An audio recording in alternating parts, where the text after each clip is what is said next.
कोल्हापूरमध्ये पवारांच्या राष्ट्रवादीला धक्का बसलाय। विधानसभा निवडणुकीआधी भाजपला सोडून येणाऱ्या समरजित घाटगे यांची घर वापसी झाली। सर्व प्रयोग झालेत, आता स्कोप नाही म्हणत घाटगे यांनी भाजपचा झेंडा हाती घेतलाय। च्या सगळ्यांचा एकूण सगळे प्रयोग झालेले आहेत, आता आणि काय प्रयोगाला स्कोप नाही आहे आणि पक्ष जे सांगेल त्या निर्णयावर आपण काम करायचं। सर्व प्रयोग झालेत, आता प्रयोगाला स्कोप नाही असं म्हणत शरद पवार यांच्या राष्ट्रवादीचे नेते समरजित घाटगे यांनी भाजपात घरवापसी केली आहे। मुंबईत प्रदेश अध्यक्ष रवींद्र चव्हाण यांच्या उपस्थितीत घाटगेंचा भाजपात पक्षप्रवेश झाला। की राज्याचे मुख्यमंत्री माननीय देवेंद्र फडणवीस साहेब माझ्यासाठी थोरल्या भावासारखे आहेत। मागच्या वर्षीच ही प्रक्रिया सुरू झाली नोव्हेंबर महिन्यामध्ये, जेव्हा नगरपालिकेला मुश्रीफ साहेबांची माझी युती माननीय देवेंद्रजींच्या मध्यस्थीने झाली आणि जिल्हा परिषदमध्ये भारतीय जनता पार्टीच्या एबी फॉर्मवर आमचे सगळे उमेदवार उभारले, निवडून आले। आता तुमच्या सगळ्यांचा एकूण सगळे प्रयोग झालेले आहेत, आता आणि काय प्रयोगाला स्कोप नाही आहे। आपण आता भारतीय जनता पार्टीमध्ये आलो आहे। माननीय देवेंद्रजी, चंद्रकांत दादा, रवींद्र चव्हाण आणि पक्ष जे सांगेल त्या निर्णयावर आपण काम करायचं। ते भाजपचेच होते, फक्त तिकिटीच्यासाठी आमच्याकडे आले होते। तिकीट मिळाली, लढले आणि परत ते भाजपवासी झालेले आहेत, त्यामुळे काही वेगळं काय केलेलं नाही।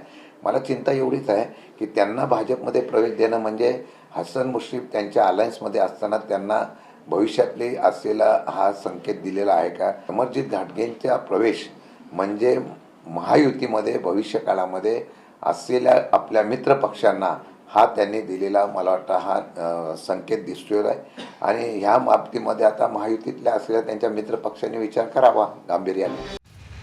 पण या पक्षप्रवेशामुळे कोल्हापूर आणि विशेषतः कागलमधल्या राजकीय समीकरणावर परिणाम होणार आहे।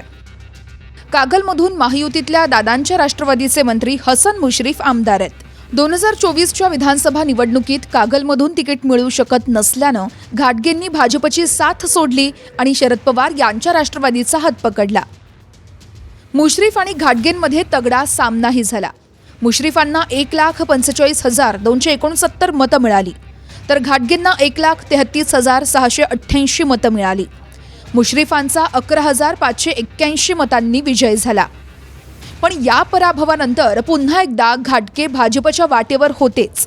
काही महिन्यांआधी झालेल्या कागलच्या नगर परिषदेसह जिल्हा परिषद आणि पंचायत समितीच्या निवडणुकीत फडणवीसांनी मुश्रीफ आणि घाटगेंचं मनोमिलन केलं आणि दोघांनीही निवडणूक एकत्रित लढवली। त्यामुळे घाटगेंचा भाजप प्रवेश ही औपचारिकता होती। अखेर ही औपचारिकताही पूर्ण झाली। भाजपची गाडी एवढी भरलेली आहे, कोण खिडकीला लोंबका लागले, कोणाचं काय होणार आहे कळत नाही।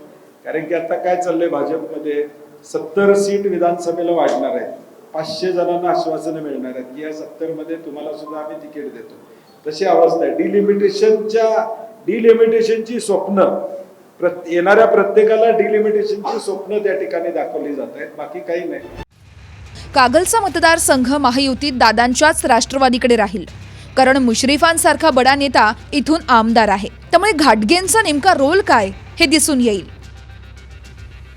विनायक डावरुंगसह ब्युरो रिपोर्ट, TV9 मराठी।